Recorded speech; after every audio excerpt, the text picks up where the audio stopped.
What's up, everybody? Miles Best here, host of Above the Noise, journalist with PBS, coming straight to you from Oakland, California.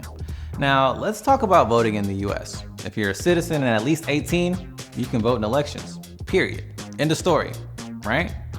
Well, actually, no. If you've been convicted of a crime, it's possible that you could have that right taken away. We'll get into the details later on, but there are certain states that prevent a big chunk of people who did their time in prison from voting. Yeah.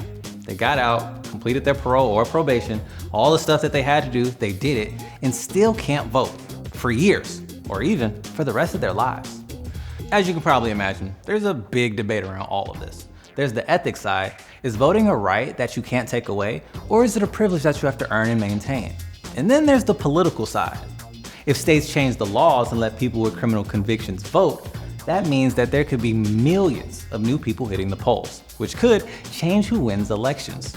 So, let's get into it and ask, should you lose the right to vote when you're convicted of a crime?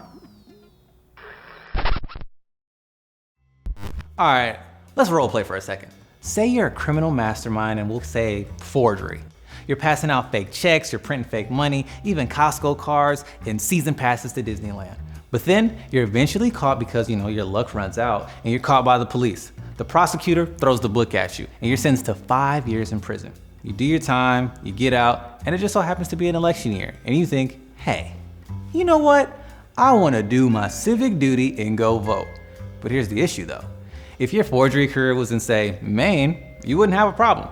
Being convicted of a crime there doesn't affect voting, like ever. In fact, people in prison can vote. Yes, they get ballots and can vote like everyone else. Now, if you did your forging in, say, Mississippi, then you have a problem. If you're convicted of certain crimes, you lose the right to vote permanently. And forgery is one of those crimes. And there are only two ways to get it back. One is to get the governor to personally restore your individual ability to vote. The other is to convince a state representative to author a bill restoring your vote. And as you can imagine, both options are really difficult. I mean, we all have the governor's number. Let's just all call him up. Hey, governor, please restore my right to vote because I'm not in jail anymore.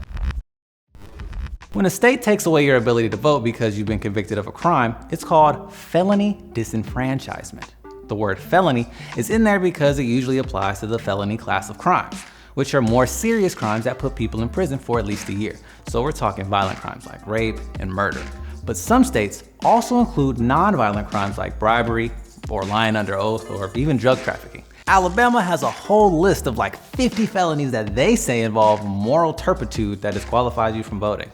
That sounds really bad. Turpitude. I had to look that up. And yes, it's terrible. Most states automatically restore the right to vote after people finish serving their sentences. But in some states, for certain crimes, you can permanently lose your right to vote. Okay, so we've got all these states, and they have different rules around how people with felony convictions can or can't vote. Some make it easy, some make it difficult. But why is that? How do we get here? There's not one reason, but most historians and experts who study this stuff trace it back to the end of slavery and the rise of Jim Crow laws in the South. So we have to literally go back to the end of the Civil War. That's Keisha Middlemass, an associate professor of political science at Howard University. During that time, these state legislators rewrote their constitutions. And in that writing is they listed crimes that could be used to deny people the right to vote. And forgery was believed to be a Black crime, that Black people lie. This was the argument. Black people lie. They will forge their name on documents, and therefore they're committing moral turpitude against society and can be restricted from voting.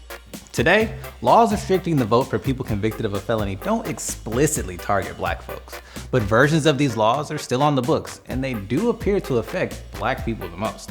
According to a 2017 study, 1 out of every 13 Black Americans of voting age can't vote because of a felony conviction. That's 4 times greater than all other Americans. Okay, so you're probably wondering why some states still have felony disenfranchisement laws. Well, the argument you'll probably hear boils down to something like, if you can't follow the laws in your own life, why should you be trusted to help make laws for everyone else? Which is what you do when you vote. Do you really want a convicted murderer, even though they've served their sentence, to be able to vote for judges?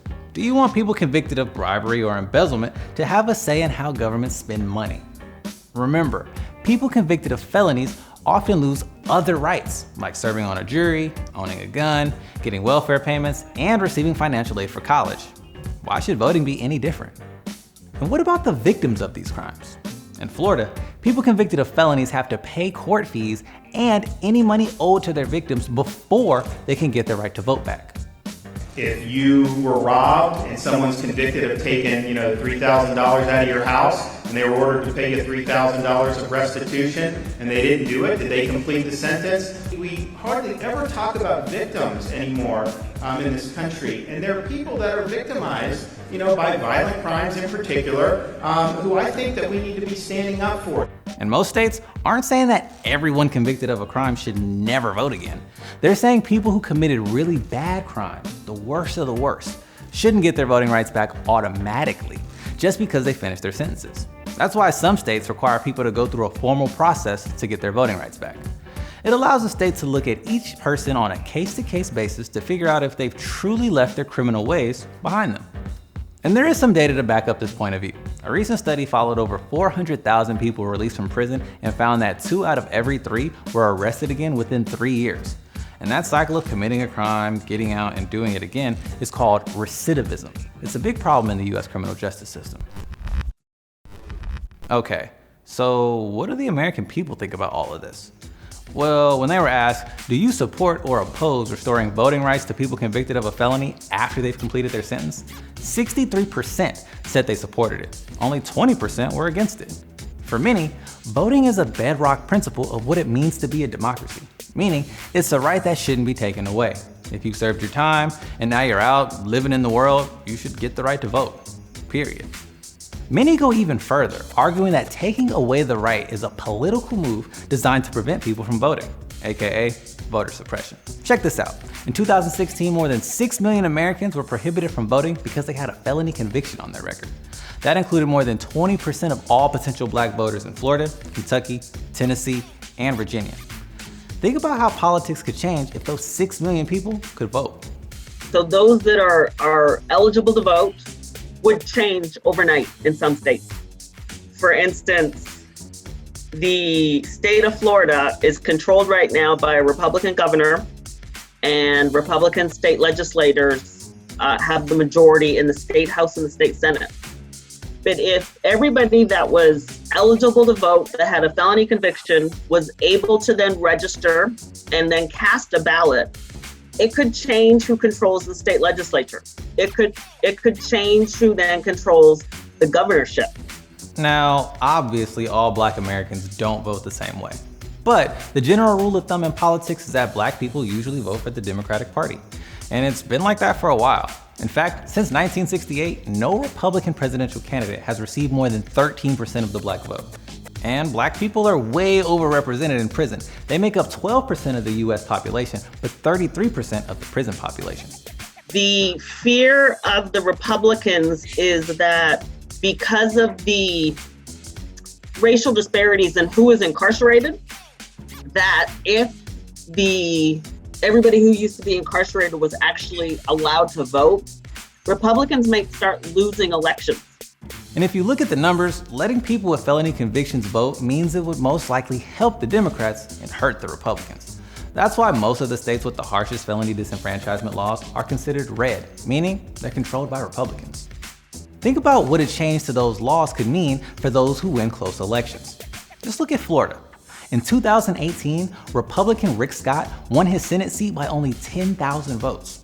In the 2000 presidential election, the Republican, George W. Bush, defeated the Democrat, Al Gore, by 537 votes.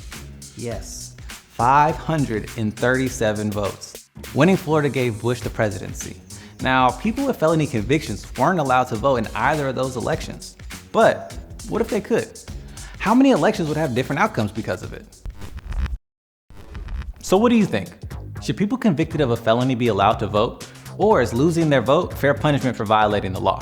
Let us know what you think. And if you want to learn more about voter suppression, check out our episode on that. Till next time, I'm Miles Best. Peace out.